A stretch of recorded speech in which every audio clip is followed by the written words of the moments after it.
Et nous voici donc au plus près de la vigne, effectivement, à Agnan, c'est bien ça, avec Jean-Pierre Venture, du Mas de la Sérane. Exact. Est-ce que tu peux simplement te présenter en quelques mots? On est ici en plein milieu des herbes, un petit peu des cailloux. Raconte-nous un petit peu ton aventure. Nous sommes vignerons depuis 12 ans. Nous sommes revenus dans notre pays natal pour vivre une expérience différente. J'étais dans l'industrie alimentaire avant, fabriquer des gâteaux. Et donc retour aux sources, retour à la terre et donc une expérience passionnante de démarrer un vignoble sur Agnan, un endroit prestigieux. Un super terroir en plus. Ah, oui. Et est-ce que, terrasse du Larzac, hein, pas tout à côté, est-ce que tu avais dès le départ une idée précise de ce que tu voulais faire? Et oui, parfaitement précise, puisque donc, le fait de vouloir revenir dans notre pays, c'était de faire un vin qui rappelle nos racines et notre enfance. Donc je me suis pas mal impliqué dans l'appellation, avec notamment l'appellation Terrasse du Larzac. Quand j'ai démarré, j'ai appris chez Bruguière au Pic Saint-Loup, mais notre terroir n'était pas classé d'un niveau supérieur. Et donc je me suis impliqué dans l'appellation pour qu'on fasse monter notre appellation régionale. Et donc je me suis retrouvé à la tête du syndicat des Terrasses du Larzac pendant 9 ans, où on a obtenu l'appellation Coteaux du Languedoc Terrasses du Larzac. Et dans quelques jours, dans quelques semaines, on va déposer le dossier pour l'appellation Terrasses du Larzac contrôlée.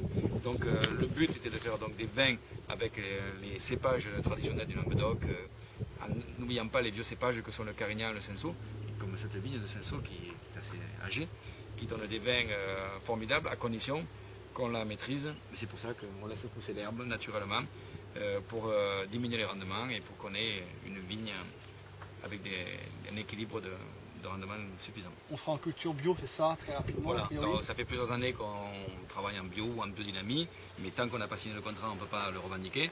Donc on aura le label l'année prochaine. Le côté aventurier, outre le chapeau, parce que ça fait penser un peu à Indiana Jones quand même, est-ce que l'aventure Mas Bruguière, ça forcément ça a joué un petit peu? Parce que je crois que Mas Bruguière est en biodynamie, c'est ça? Bio. Ouais, il a essayé biodynamie aussi. Oui, en fait, Guillaume Bruguière, moi je connaissais toutes ses cuvées. Et avant d'être vigneron, j'appréciais ses vins. Et quand j'ai senti qu'au niveau de l'industrie, j'avais fait le tour de la question, je suis allé le voir en achetant du vin. C'était un collègue client, quoi. Et j'ai demandé si c'était facile de faire du vin. Et c'est lui qui a été le déclencheur de notre expérience et de notre passion, puisque je me suis dit, il me dit que c'est facile, je devrais être capable. Donc c'était lui qui a été un petit peu l'instigateur de cette passion. Content du résultat? C'est un travail fantastique, passionnant. Le regret, il n'y en a pas parce que c'est tellement riche, mais c'est un métier où on n'a pas beaucoup de temps pour souffler, quoi. Oui, c'est très courageux en tout cas. Merci pour les vins qui sont proposés, des vins qui sont bien construits, qui sont vraiment très enjoués et qui sont en plus équilibrés sur le fruit. En plus, on voit bien qu'il y a du fond et du sens encore une fois. Allez, la bouteille que tu amèneras avec toi au paradis. Alors, avant de parler de la bouteille, donc, la caractéristique du Mas de la Sérane quand même, c'est que on a voulu un domaine qui soit près de la nature. Vous voyez, il y a les oliviers à côté, la garrigue, on n'est pas perdu dans un océan de vignes. Et donc ce côté nature est très important pour nous, donc ce qui permet d'avoir une richesse aromatique de nos vins, hein, par les essences naturelles. Mais pour aller plus loin dans cette démarche, la caractéristique du domaine propre, vraiment je crois qu'on n'est pas nombreux à faire ça, c'est que chaque parcelle est vinifiée séparément. On arrive donc aux assemblages avec 25 cuves différentes, casse-tête.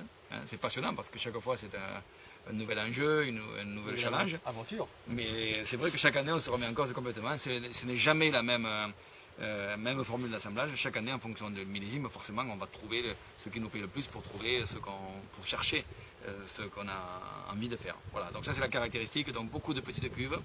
Et alors pour la cuvée, je ne sais pas si je vais au paradis d'abord. Mais il faut aller. La bouteille, quand même, parce que là, allez.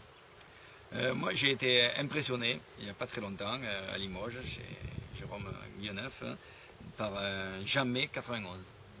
Côte rôtie. Voilà, côte rôtie, des arômes que je n'ai jamais trouvé dans le vin, de l'encre, un côté minéral étonnant. Vraiment un vin qui m'a donné une émotion parce que je n'ai pas retrouvé des sensations comme ça.